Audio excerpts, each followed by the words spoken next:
Has your bearings ever sounded like complete or ever exploded on you? Freak this!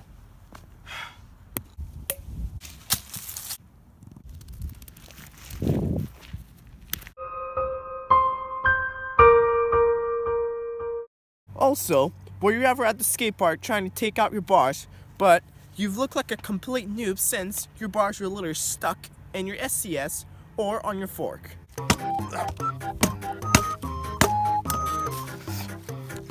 This is not working. Ugh. Or you got a new pair of bars and you just do not know how to slide these grips onto these bars since it is literally impossible.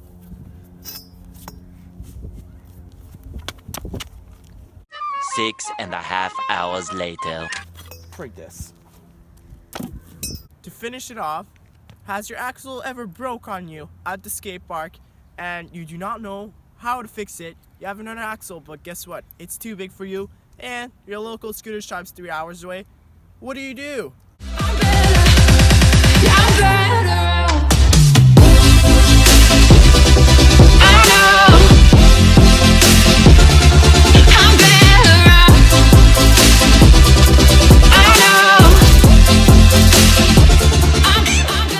So the first technique I'm going to show you guys is how to clean your bearings properly since loads and loads of people do not know how. So I'm going to show you right now. What you will need is your wheel with the old bearings in it. You'll also need a tack to pop out the dust cover on the wheel. Some proper grease, WD-40 to get rid of the old grease in the bearings. And of course, water to clean up the residue. So this is what you're going to do. You grab the tack, you put it in the center, not onto this side, but this side. Put it in a bit deep, not too much, and then you lift it up like this. You can take that out, keep it aside, do not lose it or else you'll be dead. And as you can see, the bearing is pretty already clean, but there's no grease. But if there's some grease, take some WD-40, put it in, squirt, skirt, skirt, skirt. Afterwards, you can take it, spin it around, so then the WD-40 can get in the bearings. Once that's done, take some water. But before, what you can do is you can just like blow in the bearings so then you can get rid of the liquid. Once that's done, you can pour a little bit of water, not too much to overfill it. Just a tiny bit. And spin it around just to get rid of the little WD-40 left. Once that's done, you can take a little towel, clean up the bearings, turn it around. And then you can blow in it just to get rid of the water left. Now that your bearings are clean, now you grab your heavy duty grease, open it up, can take just a bit, not too much. I think that will be enough. Put it in there, you can move it around, spread it around. You can take your little dust cover cap, put it right back on it, pop it in, clean up the rest that is on top, spin it around, and there you go. You got bearings that are properly clean, grease in them, no old grease in it, like a boss. For the second DIY, it is going to be how to take out old bearings you do not want. So what you'll need is an old deck. If you do not have an old deck, you can just take 2 pieces of wood, so then there's a space in the center. Take your wheel, make sure the bearing is in the empty space between the 2 pieces of wood or the deck. You want an Allen key and a hammer, and it is actually pretty simple. So what you want to do, there's like a small spacer inside. You take your Allen key, you move it onto the side. Once you move it onto the side, make sure the Allen key is right behind the bearing, and then get a good position of it. Make sure it's solid because you will be hitting this. So you take your hammer, and then all you have to do is only hit the top of the Allen key. After 3 tap, the bearing is out. Simple like this. Now the second one might be a little bit more tricky since when you go to put your Allen key, it's kind of hard. What you can do, you can take a socket, put it in the center, make sure it's the right size, not too big, not too small.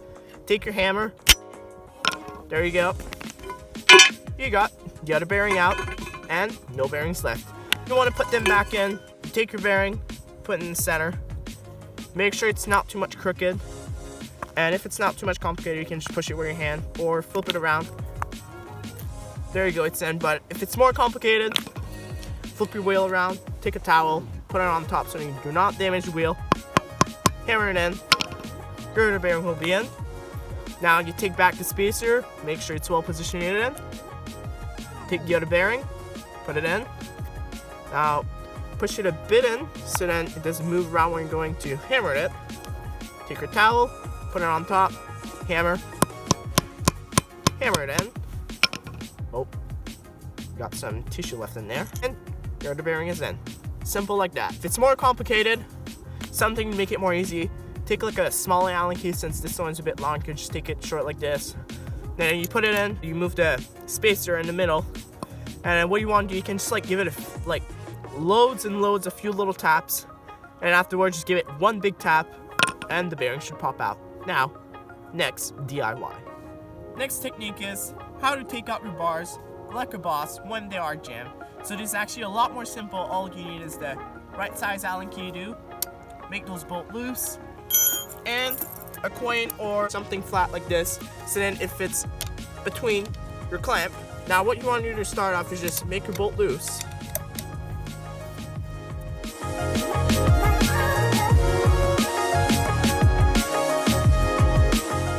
What you want to make sure is all the bolts are not tight onto this side, so the space in the center is free. You take the bolt here, or if you have an HIC compression, you take out one bolt and then keep the one on the bottom. You take this one, put it onto the other side.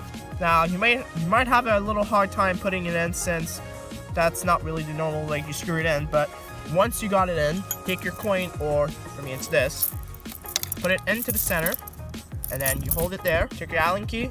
Now give it a bit of pressure, not too much, because if you put too much, you will damage your clamp. This is what it's called. It's called you stretch your SES or clamp. Once it's stretched, it is going to be super easy to take out your bars. Look at this black magic. There you go. Like a boss. Now, next, tips and trick. Next technique I'm going to show you guys is how to slide on grips actually very easily and simple on the pair of bars you have. What you will need, of course, your grip, 2 shoelaces, preferable if they are flat, and this is what I mean. They're not round or anything like that. What you want to do, you take your first shoelaces, slide it onto this side, make sure where it's round is going to be sticking out onto the end of your bars. So you just put it right in there. You might have a little hard time putting it in. You can just take an object or whatever just to slide it in better in there. Once you got that done, there should be 2 ends sticking out like that. Your shoelaces right there. Now what you do, grab your pair of bars. You want to do, you take 1 shoelaces, put it here. And this might be a little bit complicated, but of course patience is key. Try to put them the more spread onto the sides, and then it's going to be easier. Once that's done, slide on your grip. Maybe you're still gonna have a little bit of a hard time, but a lot more better than if the grips were directly on it. I know this may sound sexual, but that's the DIY. Once it reaches the end, like I said, you got both of your ends sticking out. Now this is going to give you a very, very good grip compared to zip ties. You pull it right out, like that. One is out, and there you go. And there might be still a bit sticking out, but you can just finish the rest with your hands. And there you go. You got your grips on the bars very easily. You didn't have to use water or WD-40 or something, I don't know, liquid, since I know when you put liquid, your bars are going to be slippery for like a few hours. And I've already tried something that would dry and it just didn't work. They were still slippery, so I had to take them out and then use the zip tie technique. But with the zip tie technique, it was too hard to pull them out, so it was like, why not just not use shoelaces? Simple like that. Now, last technique. Imagine you're at the skate park and your axle broke on you. You have another one, but it's too big. It is actually a lot more simple than you think. You will need some few spacers, your axle removal tools. So what you want to do is, to start it off, is remove your axle, which one you are removing. Alright, you got that out. And then you got the axle that is too big. You grab the axle, you put it in like you always do with your wheel. But then guess what? It's too big. take that spacer, put it in. You can choose the size, which spacers you have at your house. Take your nut, and you screw it just back in. So this may sound a bit funny. You might have like a little peg sticking out, but it works for now, since if your local isn't close, by example me, you can still ride even though you have a peg sticking out. And then during that time, you're going to be able to ride until you get your new axle that is the correct size. Since I'm at it, I'm just going to show you guys a little technique you can use if you scooter really hard and your wheels, sometimes they will go like in a shape downward onto one side. What you can do, you take that side, put it onto the opposite side of where your tail whips, and then it's going to shave it equally onto both sides. I actually used that technique since one time my wheel was dehubbing on one side, so then I switched it onto the other side. So then if I tail whip onto this way, the impact is going to be this way, and it's dehubbing this way, so it's just going to put it back in position instead of this way, dehubbing it even more onto this side. So just a little technique I can give you guys to make your wheel last a little bit longer. Either way, I hope these tricks or tips or techniques, whatever you guys want to call it, fixed your scooter or fix your problem. Before I end the video, of course, make sure to leave a big fat thumbs up on this video. Subscribe, support this channel, share with your friends. I'm thinking they are going to love it. Either way, Bob the Builder has to leave.